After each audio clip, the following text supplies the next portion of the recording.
بسم اللہ الرحمن الرحیم۔ السلام علیکم ناظرین کرام، طواف کعبہ 22 سال تک کیوں رکا رہا؟ وہ کون بدبخت تھا جس نے حجر اسود کو چوری کیا؟ حجر اسود 8 حصوں میں کب اور کیسے تقسیم ہوا؟ حجر اسود کو واپس کون چھڑا کر لایا؟ حجر اسود کو جب جنت سے دنیا میں بھیجا گیا تو اس وقت اس کا رنگ سفید تھا، لیکن پھر ایسی کیا وجہ بنی کہ حجر اسود کا رنگ سفید سے کالا ہو گیا؟ یہی ہماری آج کی ویڈیو کا موضوع ہوگا، اور آج کی ویڈیو میں ہم آپ کو حجر اسود کی فضیلت احادیث مبارکہ کی روشنی میں بتائیں گے، لہٰذا آپ سے گزارش ہے کہ ویڈیو کو آخر تک لازمی دیکھیے گا۔ ناظرین، حجر اسود عربی کے 2 الفاظ کا مجموعہ ہے۔ حجر عربی میں پتھر کو کہتے ہیں اور اسود سیاہ اور کالے رنگ کے لیے بولا جاتا ہے، اور حجر اسود سے مراد وہ سیاہ پتھر ہے جو خانہ کعبہ کی جنوب مشرقی دیوار میں نصب ہے۔ ناظرین، حجر اسود جنت کے یاقوتوں میں سے ایک یاقوت ہے جسے سیدنا آدم علیہ السلام اپنے ساتھ جنت سے لائے تھے اور تعمیر بیت اللہ کے وقت ایک گوشے میں نصب فرمایا تھا۔ طوفان نوح کے بعد حضرت آدم علیہ السلام کی تعمیر کردہ بیت اللہ آسمانوں پر اٹھائی گئی، اور اس وقت اس متبرک پتھر کو شکم جبل ابی قبیس میں امانت رکھا گیا۔ پھر تعمیر ابراہیم کے وقت حضرت جبرائیل علیہ السلام نے اللہ تعالیٰ کے حکم سے سیدنا ابراہیم خلیل اللہ علیہ السلام کی خدمت عالیہ میں یہ پتھر پیش کیا، اور اس طرح اسے پھر اسی جگہ کی زینت بنا دیا گیا جہاں یہ پہلے رونق افروز تھا۔ حجر اسود کی فضیلت کے بارے میں حضور صلی اللہ علیہ وآلہ وسلم نے کئی ارشادات فرمائے ہیں، لیکن جنت کا یہ متبرک یاقوت گردش ایام کی ستم رانیوں سے محفوظ نہ رہ سکا۔ متعدد بار اسے فساق و فجار ظالموں کے ہاتھوں تختہ مشق بننا پڑا، اور بارہا حوادثات کا شکار ہوا، اور اس کے نازک بدن پر کتنی ہی مرتبہ زخم آئے۔ تاریخ میں کم از کم 6 واقعات ایسے ملتے ہیں جب حجر اسود کو چوری کیا گیا یا اس کو توڑنے کی کوشش کی گئی۔ ہو سکتا ہے کہ اس حوالے سے اس کی تعداد اس سے بھی زیادہ ہو، لیکن روایات کے مطابق جب حضرت ابراہیم علیہ السلام اور ان کے بیٹے حضرت اسماعیل علیہ السلام خانہ کعبہ تعمیر کر رہے تھے تو حضرت جبرائیل علیہ السلام نے یہ پتھر جنت سے لا کر دیا تھا، جسے حضرت ابراہیم علیہ السلام نے اپنے ہاتھوں سے دیوار کعبہ میں نصب فرمایا۔ حضرت ابراہیم علیہ السلام کے بعد سب سے پہلے قبیلہ بنی جرہم کے متعلق ملتا ہے کہ ان لوگوں نے حجر اسود کے ساتھ چھیڑ چھاڑ کی تھی۔ تاریخ میں ہے کہ قبیلہ بنی بکر بن عبد مناف نے قبیلہ بنی جرہم کو مکے سے نکلنے پر مجبور کیا تو انہوں نے مکہ مکرمہ سے بے دخل ہوتے وقت کعبۃ اللہ میں رکھے ہوئے 2 سونے کے ہرن اور 7 حجر اسود کو کعبۃ اللہ کی دیوار سے نکال کر آب زمزم کے کنویں میں دفن کر دیا، اور مجبوراً یمن کی جانب کوچ کر گئے۔ اللہ تعالیٰ کی حکمت دیکھیے کہ پتھر زیادہ عرصے تک زمزم کے کنویں میں نہ رہا۔ جس وقت قبیلہ جرہم کے لوگ حجر اسود کو زمزم کے کنویں میں چھپا رہے تھے تو اس وقت انہیں ایک عورت نے دیکھ لیا۔ اس عورت کی نشاندہی پر حجر اسود کو زمزم کے کنویں سے بازیاب کرا کر وہیں دوبارہ نصب کر دیا گیا۔ اس کے بعد سن 696 میں جب حضرت عبداللہ بن زبیر رضی اللہ تعالی عنہ خانہ کعبہ میں پناہ گزین ہوئے تو حجاج بن یوسف کی فوج نے کعبۃ اللہ پر منجنیقوں سے پتھر برسائے اور آگ لگا دی، جس سے حجر اسود کے 3 ٹکڑے ہو گئے۔ عباسی خلیفۃ الرازی کے عہد میں ایک کرامتی سردار ابو طاہر حجر اسود کو اٹھا کر لے گیا اور کافی عرصے تک اسے واپس نہ کیا۔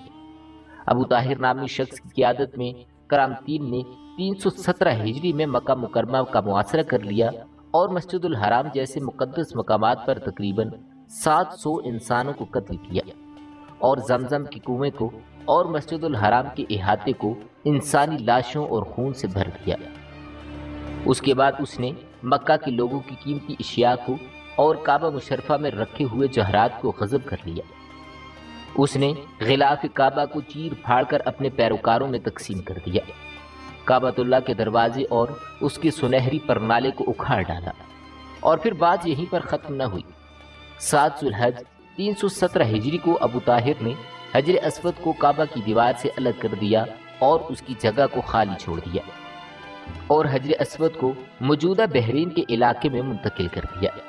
یہ حجر اسود کا ایک نہایت تکلیف دہ دور تھا۔ تقریباً 22 سال تک حجر اسود کعبۃ اللہ کی دیوار سے جدا رہا۔ اس دور میں کعبۃ اللہ کا طواف کرنے والے صرف اس جگہ کو چومتے یا پھر اس کا استلام کرتے۔ اس واقعے کی تفصیل سلطنت عثمانیہ کے تاریخ دان قطب الدین نے بیان کی ہے، جس کا خلاصہ یہ ہے کہ کرامتی ایک فرقہ تھا جس کے عقائد مرکزی اسلام کے دائرے سے بہت دور تھے۔ اس فرقے سے تعلق رکھنے والے جنگی سردار ابو طاہر نے بحرین کے ایک شہر میں عمارت بنوائی اور اس کا نام دار الحجرہ رکھا، جس کا مقصد یہ تھا کہ لوگ مکہ جا کر خانہ کعبہ کا حج ترک کر دیں اور اس کے بجائے اس کے دار الحجرہ میں آیا کریں۔ اس مقصد کے لیے اس نے 930 میں اپنی فوج کے ساتھ مکہ کا رخ کیا اور حج کے پہلے روز اپنے مسلح سپاہیوں سمیت گھوڑوں پر سوار ہو کر حرم میں داخل ہو گیا اور سپاہیوں کو حکم دیا کہ وہ طواف کرتے ہوئے حاجیوں کو تلوار سے قتل کر ڈالیں، اور اس کی فوج نے حاجیوں کی لاشوں سے آب زمزم کا کنواں بھر دیا۔ تاریخ کی کتابوں میں لکھا ہے کہ اس قتل عام میں 30,000 کے قریب حاجی مارے گئے۔ قطب الدین نے اپنی کتاب میں لکھا ہے کہ ابو طاہر اس وقت نشے میں دھت تھا اور اس نے اسی حالت میں کعبے کا دروازہ اکھاڑ ڈالا اور چیخا، با خدا یہ میں ہوں، خدا پیدا کرتا ہے اور میں مارتا ہوں۔ ابو طاہر نے حاجیوں کا مال و اسباب لوٹ لیا اور ان کی عورتوں کو اور بچوں کو اپنے سپاہیوں میں تقسیم کر دیا۔ اب اسے مقام ابراہیم کی تلاش تھی، لیکن کعبۃ اللہ کے متولیوں نے اسی افراتفری کے دوران اسے چھپا دیا، اس لیے وہ اسے تلاش نہ کر سکا۔ مشہور مورخ ابن کثیر کی مشہور تاریخ کی جلد 11 میں اس کے بعد کے واقعے کا ذکر ہے کہ اس نے حجر اسود کو اکھاڑنے کا حکم دیا۔ اس وقت ایک شخص نے آ کر اپنے ہاتھ کی ایک بھاری چیز سے اس پر ضرب لگائی اور بآواز بلند کہنے لگا کہ کہاں ہے تیرا ابد؟ ابو طاہر حجر اسود کو اونٹ پر لدوا کر اپنے شہر کی طرف چل پڑا۔ ابن کثیر لکھتے ہیں کہ جب کرامتی اس حجر اسود کو لے کر اپنے شہر کو روانہ ہوئے تو اس وقت امیر مکہ اور اس کے اہل بیت سب اس کے پیچھے روانہ ہوئے اور اس سے درخواست کی اور سفارشیں پہنچائی کہ وہ حجر اسود واپس کر دے تاکہ اسے اپنی جگہ پر واپس رکھ دیا جائے، اور اس کے عوض وہ لوگ اپنی ساری جائیدادیں دینے کو تیار ہیں۔ مگر ان لوگوں نے ایک نہ سنی اور ان تمام لوگوں کو ہلاک کر ڈالا۔ ابو طاہر حجر اسود کو اپنے ساتھ بحرین لے گیا اور اسے اپنی تعمیر کردہ عمارت میں رکھوا دیا۔ حجر اسود 22 سال تک اس کی تحویل میں رہا، تاہم ابو طاہر کی امید یہ تھی کہ اب لوگ اس کے شہر آ کر حج کیا کریں گے، جو پوری نہ ہوئی۔ لوگ اب بھی خانہ کعبہ جاتے رہے اور حجر اسود کی خالی جگہ کو چومتے رہے۔ ناظرین کرام، پھر اللہ تعالیٰ کی معیشت دیکھیں کہ 22 سال بعد 10 ذو الحج 339 ہجری کو کرامتی قبیلے میں ایک آدمی نے حجر اسود کو آزاد کرا لیا اور واپس حجر اسود کو اصلی مقام پر پیوست کرا دیا۔ کہا جاتا ہے کہ جب ابو طاہر چیچک کا شکار ہو کر 38 برس کی عمر میں مر گیا تو اس کی جگہ اس کا جانشین 20 مئی 951 کو حجر اسود لے کر مکہ آیا۔ اس موقع پر مکہ کے حکمران جعفر بھی موجود تھے، جنہوں نے دیکھا کہ حجر اسود کو چاندی کی تاروں سے باندھا ہوا ہے، کیونکہ اس دوران میں اس میں 5 دراڑیں پڑ چکی تھیں۔ حسن عبد المرزوق نامی معمار نے یہ پتھر اپنی جگہ پر واپس نصب کر دیا۔ اس موقع پر کرامتی سردار نے کہا کہ ہم اسے خدا کی طاقت سے لے گئے تھے اور اسی کی مرضی سے واپس کر رہے ہیں۔ وہ اسے اپنے حکم میں لے گیا تھا اور اپنے ہی حکم سے اس نے واپس کر دیا۔ دوسری کتابوں میں آتا ہے کہ اس وقت کے عباسی خلیفہ المقتدر نے کرامتیوں کو حجر اسود واپس کرنے کے لیے 50,000 درہم کی پیشکش کی تھی، مگر انہوں نے اسے مسترد کر دیا۔ حجر اسود کی غیر موجودگی کے 21 برسوں کے دوران حج بڑی حد تک معطل رکھ کر کرامتی حاجیوں کے قافلوں کو لوٹا کرتے تھے۔ مشہور و معروف مورخ ابن خلدون نے اپنی کتاب میں اس کا ذکر کیا ہے۔ وہ اپنی کتاب میں لکھتے ہیں کہ کرامتیوں نے خانہ کعبہ کا دروازہ توڑ ڈالا۔ ایک شخص میزاب اتارنے کے لیے خانہ کعبہ پر چڑھ گیا۔ کچھ مقتولین کو چاہے زمزم میں پھینک دیا گیا، باقیوں کو مسجد الحرام میں جو جہاں مارا گیا تھا اسی مقام پر بلا غسل نماز جنازہ اور کفن دفن کر دیا گیا۔ غلاف کعبہ کو اپنے ہمراہیوں میں تقسیم کر دیا اور اہل مکہ کے مکانات کو لوٹ کر لے گیا۔ اس وقت ایک مسئلہ یہ پیش آیا کہ کیا واقعی ہی یہ اصلی حجر اسود ہے یا نہیں، تو اس وقت مسلمانوں کے ایک دانشور نے کہا کہ اس کو ٹیسٹ کر کے وہ بتا سکتا ہے کہ یہی اصلی حجر اسود ہے یا نہیں، کیونکہ اس نے اس کے بارے میں احادیث کا مطالعہ کر رکھا تھا۔ اس نے حجر اسود پر آگ لگائی تو حجر اسود کو آگ نہ لگی اور نہ ہی وہ گرم ہوا۔ پھر اس نے اس پتھر کو پانی میں ڈبویا تو حجر اسود پانی کی سطح پر تیرتا رہا، جس سے یہ ظاہر ہو گیا کہ اصلی حجر اسود یہی ہے، کیونکہ جنت کے پتھر کا آگ اور ارکیابی سے بھلا کیا تعلق ہو سکتا ہے۔ ناظرین کرام، کہا جاتا ہے کہ جب یہ فیصلہ ہو چکا کہ حجر اسود کو واپس کیا جائے گا تو اس سلسلے میں خلیفہ وقت نے ایک بہت بڑے عالم اور محدث شیخ عبداللہ کو حجر اسود کی وصولی کے لیے ایک وفد کے ساتھ بحرین بھجوایا۔ یہ واقعہ علامہ سیوطی کی روایت سے اس طرح نقل کیا گیا ہے کہ جب شیخ عبداللہ بحرین پہنچ گئے تو بحرین کے حاکم نے ایک تقریب کا اہتمام کیا جس میں حجر اسود کو ان کے حوالے کیا گیا، تو ان کے لیے ایک پتھر خوشبودار اور خوبصورت غلاف سے نکالا گیا کہ یہ حجر اسود ہے، اسے لے جائیں۔ محدث عبداللہ نے فرمایا کہ نہیں، بلکہ حجر اسود میں 2 نشانیاں ہیں، اگر یہ پتھر اس معیار کو پورا کرتا ہے تو یہی حجر اسود ہے اور ہم اسے لے جائیں گے۔ پہلی نشانی یہ ہے کہ یہ پانی میں نہیں ڈوبتا، اور دوسری نشانی یہ کہ یہ آگ سے گرم نہیں ہوتا۔ اب اس پتھر کو جب پانی میں ڈالا گیا تو وہ ڈوب گیا، پھر آگ میں جب اسے ڈالا گیا تو وہ سخت گرم ہو گیا۔ آپ نے فرمایا کہ ہم اصلی حجر اسود کو لیں گے۔ اس کے بعد اصلی حجر اسود کو لایا گیا اور آگ میں ڈالا گیا تو وہ ٹھنڈا نکلا، پھر جب پانی میں ڈالا گیا تو وہ پھول کی طرح پانی کے اوپر تیرنے لگا۔ محدث عبداللہ نے فرمایا کہ یہی ہمارا حجر اسود ہے اور یہی خانہ کعبہ کی زینت ہے اور یہی پتھر جنت کا پتھر ہے۔ یہ سب دیکھ کر ابو طاہر سلیمان کرامتی نے بڑے تعجب سے محدث عبداللہ سے پوچھا کہ آپ کو یہ باتیں کہاں سے معلوم ہوئی ہیں؟ تو آپ نے جواب دیا کہ ہمیں یہ معلومات حضور صلی اللہ علیہ وآلہ وسلم سے ملی ہیں کہ حجر اسود پانی میں نہیں ڈوبے گا اور نہ ہی یہ آگ سے گرم ہوگا۔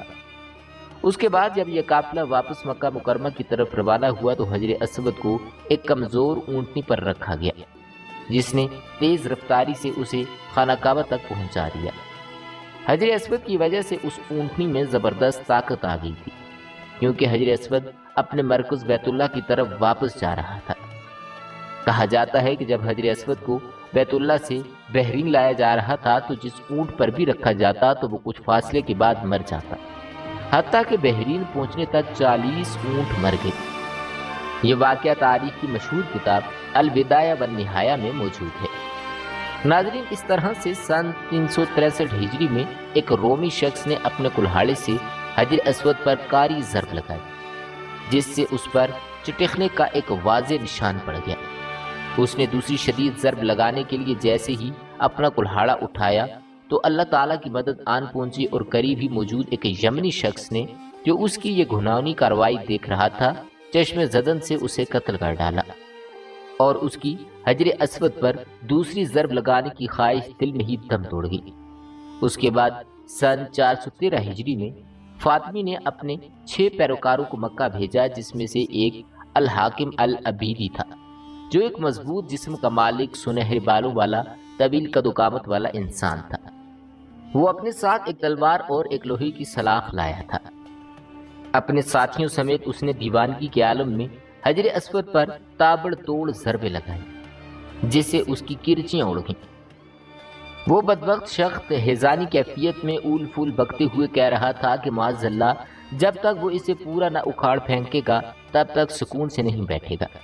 بس اس موقع پر ایک مرتبہ پھر اللہ تعالیٰ کی مدد آن پہنچی اور گھوڑ سواروں کے ایک دستے نے ان سب افراد کو گھیر لیا اور موقع پر پکڑ کر قتل کر ڈالا۔ اس کے بعد ان کی لاشوں کو بھی جلا دیا گیا۔ ناظرین کرام، اسی طرح کا ایک واقعہ سن 990 ہجری میں بھی ہوا جب ایک غیر عرب باشندے اپنے ہتھیاروں کے ساتھ کعبۃ اللہ میں آئے اور ان میں سے ایک نے حجر اسود کو کاری ضرب لگا دی۔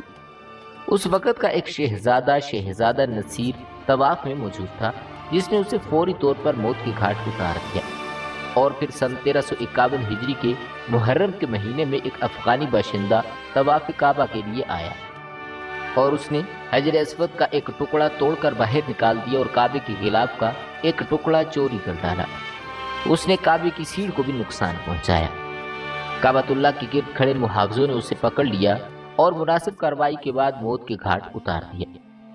اس کے بعد 28 ربیع الاول سن 1351 ہجری کو شاہ عبدالعزیز نے اس پتھر کو دوبارہ کعبۃ اللہ کی دیوار میں نصب فرمایا۔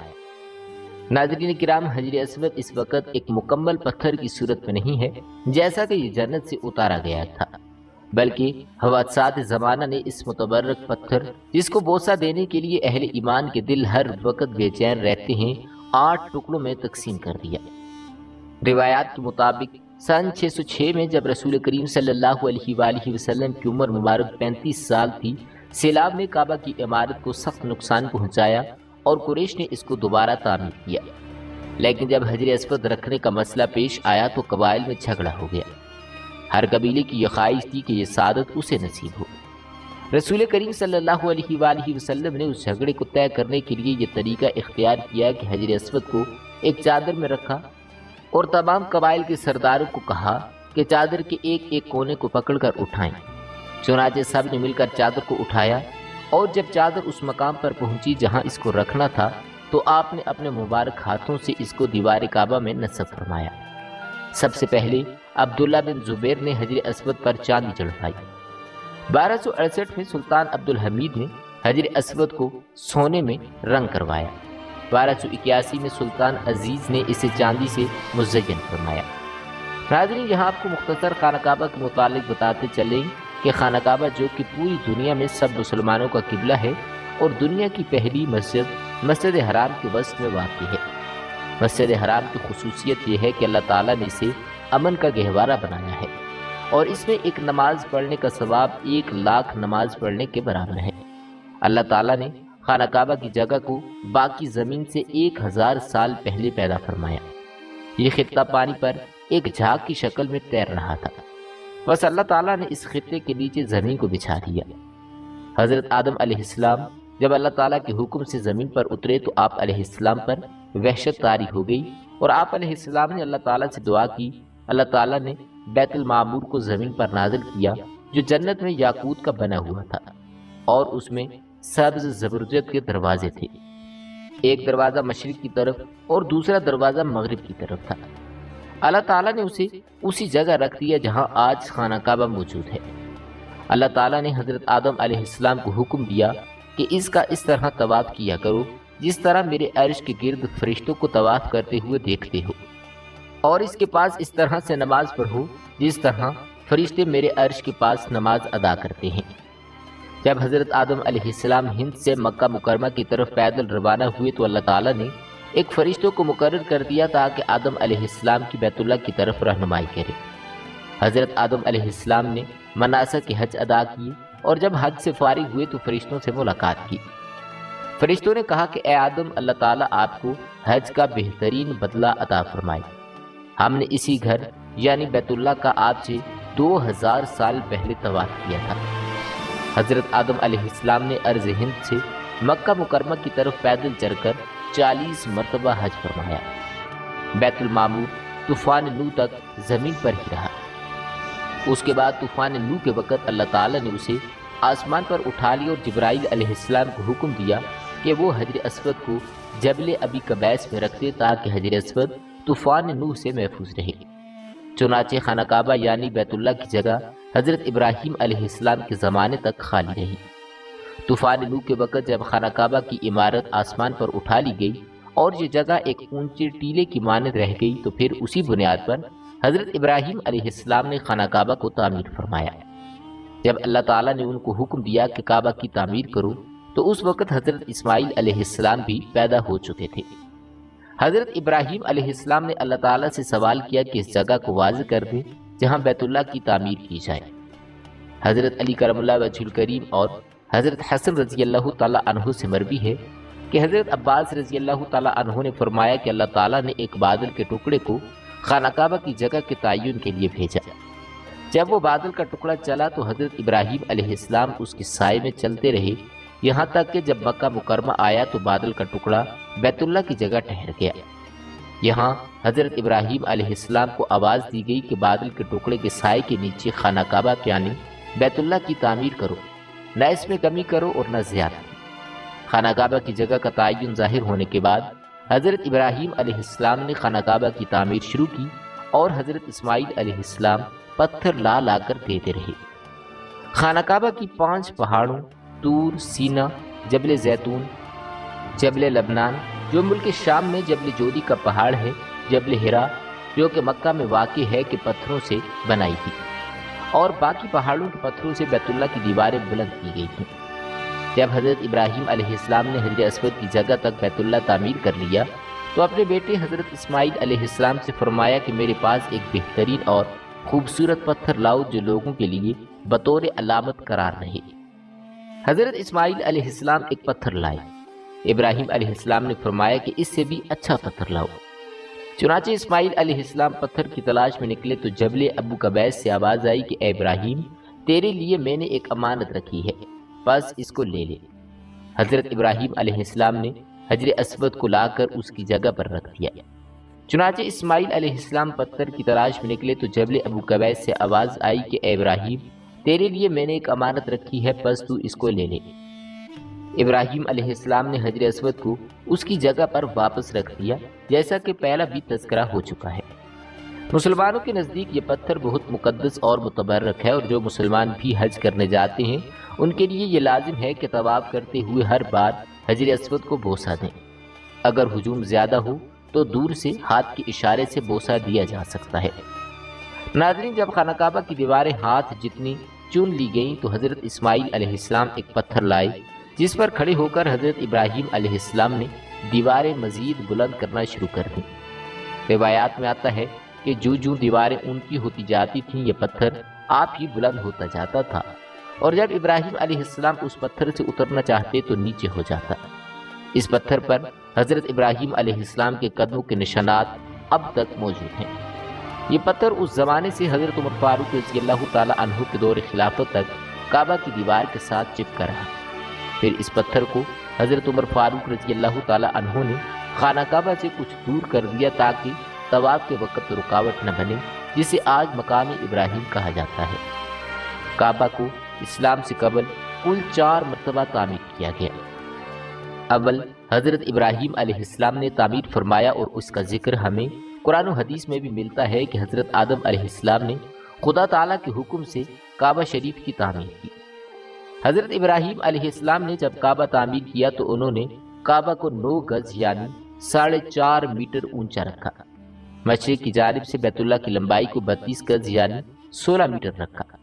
مغرب کی جانب 31 گز یعنی 15.5 میٹر، شمال کی جانب سے 20 گز یعنی 10 میٹر، اور جنوب کی جانب سے 23 گز یعنی 11 میٹر کی لمبائی رکھی۔ آپ نے کعبہ کی تعمیر کے وقت کعبہ کے اوپر چھت نہ بنائی، بلکہ 2 دروازے بنا دیے جو بالکل متصل تھے۔ دوسری اور تیسری مرتبہ کعبۃ اللہ کی تعمیر کی ذمہ داری بنو عمالقہ اور بنو جرہم نے بالترتیب لی اور کعبۃ اللہ کی تعمیر نو کو تشکیل دیا۔ امام علی بن ابی طالب رضی اللہ تعالی عنہ فرماتے ہیں کہ حضرت ابراہیم علیہ السلام کی تعمیر کے بہت زمانے کے بعد کعبۃ اللہ کی دیواریں کمزور پڑ گئیں تو بنو عمالقہ نے کعبہ کی تعمیر نو کی۔ ان کے بعد بنو جرہم نے تعمیر کی۔ پھر جب کعبہ میں مزید کمزوریاں اور خرابیاں لاحق ہوئیں تو اس کو قریش نے تعمیر کیا۔ چوتھی مرتبہ قبیلہ بنو جرہم کی تعمیر کے کچھ زمانے کے بعد جب عمارت کعبہ معظمہ پھر سے خراب ہونا شروع ہوئی تو قریش نے تعمیر کعبہ کا بیڑا لیا اور کعبہ کو تعمیر کیا۔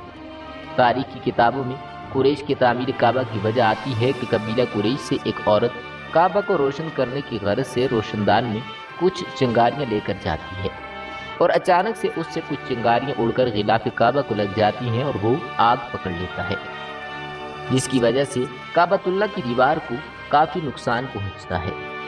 یہ دیکھ کر قریش کے اندر ایک دہشت پھیل گئی کہ اگر وہ کعبہ کی تعمیر نہ کر سکے تو ان پر عذاب الہی نازل ہوگا، اور اسی بنا پر قریش آگے بڑھ کر کعبہ کی تعمیر نو پر اکٹھے ہوئے اور اس کے لیے صرف حلال مال جمع کیا۔ حلال مال اتنا وافر جمع نہ ہوا کہ کعبہ کو مکمل ابراہیمی شکل دی جا سکے، اس لیے انہوں نے حجر اسود کی جانب سے 6 گز اور ایک شور یعنی 3.23 میٹر کم کر دی اور ایک چھوٹی سی دیوار سے گھیر دیا تاکہ لوگ طواف کے وقت اس کے اندر نہ آ سکیں۔ قریش نے تعمیر کعبہ کے وقت کچھ نئی تبدیلیاں بھی کی، جیسا کہ انہوں نے کعبہ کی اونچائی کو 9 گز یعنی 4.5 میٹر سے 18 گز یعنی کل 9 میٹر تک بڑھایا، اور ساتھ ہی کعبہ کے اوپر چھت بھی بڑھا دی۔ باب غربی بند کر دیا گیا، جبکہ باب شرقی کی اونچائی بھی کچھ زیادہ بڑھا دی گئی۔ اور سب سے اہم بات یہ کہ کعبہ کی اس تعمیر نو میں ہمارے پیارے آقا صلی اللہ علیہ وآلہ وسلم بھی شامل تھے۔ ناظرین کرام، اب بات کرتے ہیں حجر اسود کی فضیلت کے بارے میں۔ رسول کریم صلی اللہ علیہ وآلہ وسلم نے کیا ارشاد فرمایا؟ حدیث میں آتا ہے کہ رسول کریم صلی اللہ علیہ وآلہ وسلم نے ارشاد فرمایا کہ حجر اسود جنت سے آیا ہوا پتھر ہے، یہ دودھ سے زیادہ سفید تھا، بنو آدم کے گناہوں نے اس کو کالا کر دیا۔ بعض روایات سے معلوم ہوتا ہے کہ اس مبارک پتھر کا وہ حصہ جو دیوار کے اندر ہے وہ سفید ہی ہے۔ حضرت مجاہد فرماتے ہیں کہ حضرت عبداللہ بن زبیر رضی اللہ تعالی عنہ نے بیت اللہ کو دوبارہ تعمیر کی غرض سے منہدم کیا تو میں نے دیکھا کہ حجر اسود کا وہ پہلا حصہ جو دیوار کے اندر تھا وہ سفید تھا، جس سے یہ معلوم ہوا کہ گناہوں کے سبب صرف بیرونی حصہ سیاہ ہوا ہے، اور اسی وجہ سے اس کو حجر اسود یعنی کالا پتھر کہا جاتا ہے۔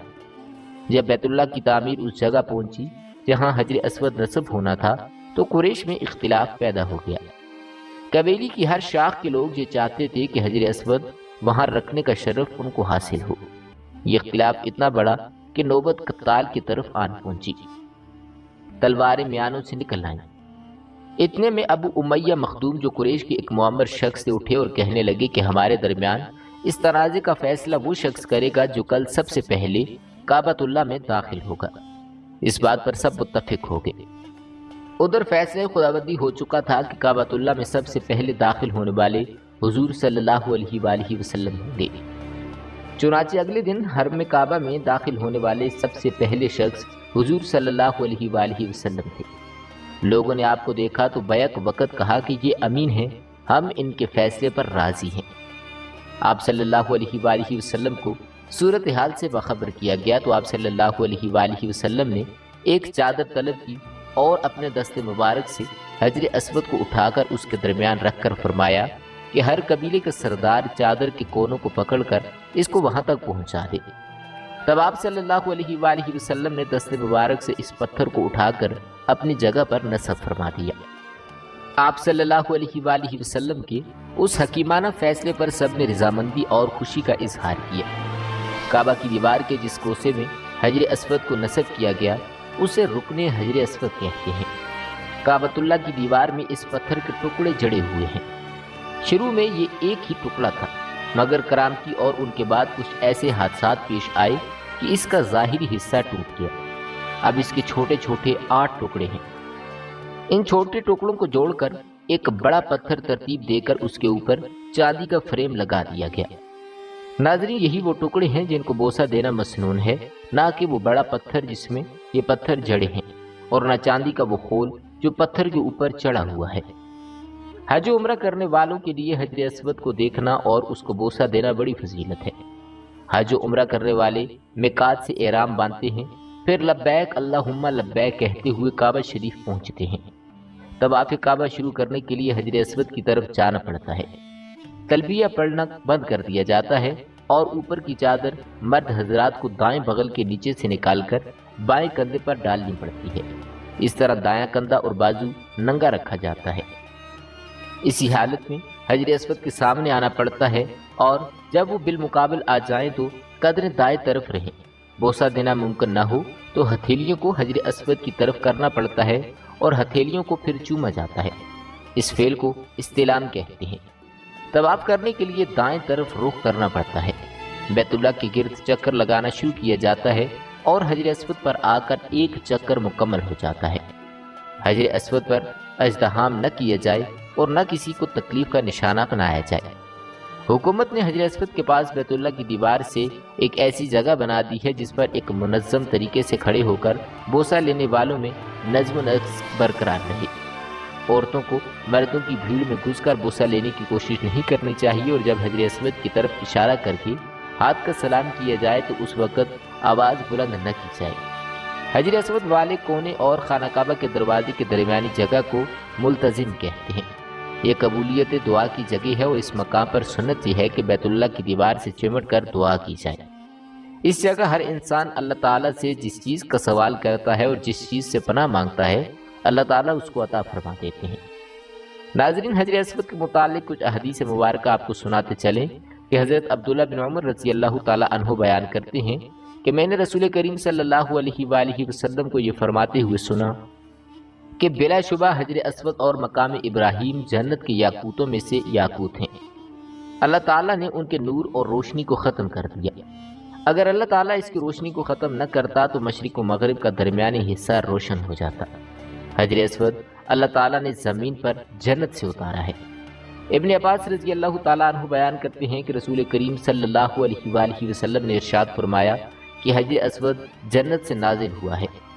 حجر اسود اس وقت دودھ سے بھی زیادہ سفید تھا جسے اولاد آدم کے گناہوں نے سیاہ کر دیا ہے۔ ابن عباس رضی اللہ تعالیٰ عنہ بیان کرتے ہیں کہ رسول کریم صلی اللہ علیہ وآلہ وسلم نے ارشاد فرمایا کہ حجر اسود جنت سے آیا تو دودھ سے زیادہ سفید تھا تو بنو آدم کے گناہوں نے اسے سیاہ کر دیا۔ ناظرین کرام، کل بروز قیامت حجر اسود ہر اس شخص کی گواہی دے گا جس نے اسے بوسہ دیا۔ ابن عباس رضی اللہ تعالیٰ عنہ بیان کرتے ہیں کہ رسول کریم صلی اللہ علیہ وآلہ وسلم نے حجر اسود کے بارے میں فرمایا کہ اللہ کی قسم جب کل بروز قیامت کو حجر اسود کو اللہ تعالیٰ کے سامنے لایا جائے گا تو اس کی دو آنکھیں ہوں گی جن سے یہ دیکھے گا اور زبان ہوگی جس سے یہ بولے گا، اور ہر اس شخص کی گواہی دے گا جس نے اس کا حقیقی استلام کیا۔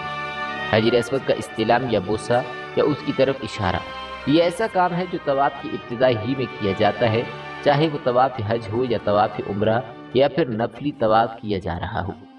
جابر بن عبداللہ رضی اللہ تعالیٰ عنہ بیان کرتے ہیں کہ رسول کریم صلی اللہ علیہ وآلہ وسلم جب مکہ مکرمہ تشریف لائے تو حجر اسود کا استلام کیا اور پھر اس کی دائیں جانب کو چھڑی کے ساتھ استلام کر کے چھڑی کو چومتے تھے۔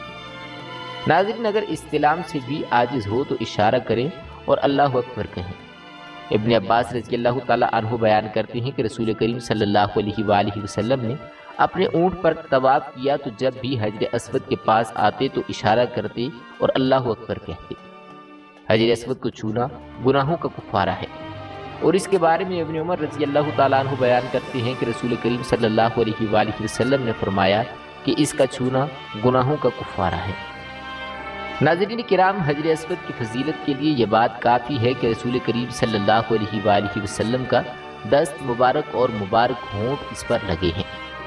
روایات میں مذکور ہے کہ عمر بن خطاب نے حجر اسود کو بوسہ دیا اور فرمایا کہ مجھے یقین ہے کہ تو ایک پتھر ہے جو نہ نفع دے سکتا ہے اور نہ نقصان۔ اگر میں نے رسول کریم صلی اللہ علیہ وآلہ وسلم کو تجھے بوسہ دیتے ہوئے دیکھا نہ ہوتا تو کبھی تجھے بوسہ نہ دیتا۔ ابن عباس سے رضی اللہ تعالیٰ عنہ سے روایت ہے کہ رسول کریم صلی اللہ علیہ وآلہ وسلم نے ارشاد فرمایا کہ اللہ کی قسم اللہ قیامت کے دن حجر اسود کو اس حال میں لائے گا کہ اس کی دو آنکھیں ہوں گی جن سے یہ دیکھے گا اور ایک زبان ہوگی جس سے یہ باتیں کرے گا، اور جس شخص نے دنیا میں اسے ایمان کی حالت میں بوسہ دیا ہوگا یا ہاتھ لگایا ہوگا یہ اس کے حق میں گواہی دے گا۔ عبداللہ بن عمر بن العاص نے اپنے کانوں پر ہاتھ رکھ کر 3 دفعہ فرمایا کہ میں اللہ کی قسم کھاتا ہوں کہ میں نے رسول کریم صلی اللہ علیہ وآلہ وسلم کو فرماتے ہوئے سنا کہ حجر اسود اور مقام ابراہیم جنت کے 2 چمکدار پتھر تھے، لیکن اللہ تعالیٰ نے ان کا نور ختم کر دیا، اور اللہ تعالیٰ اگر ان کا نور ختم نہ کرتا تو یہ زمین و آسمان کے درمیان یا مشرق و مغرب کے درمیان پوری دنیا کو روشن کر دیتے۔ ناظرین کرام، امید کرتے ہیں کہ آپ کو ہماری آج کی یہ ویڈیو پسند آئی ہوگی۔ اللہ تعالیٰ سے دعا ہے کہ اللہ تعالیٰ تمام مسلمانوں کو طواف کعبہ کرنے کی ہمت اور توفیق عطا فرمائے۔ اگر آپ کو ہماری یہ ویڈیو پسند آئی ہے تو ویڈیو کو لائک اور شیئر ضرور کیجیے گا۔ ملتے ہیں ہماری اگلی ویڈیو میں، تب تک کے لیے اپنا خیال رکھیے گا۔ اللہ نگہبان۔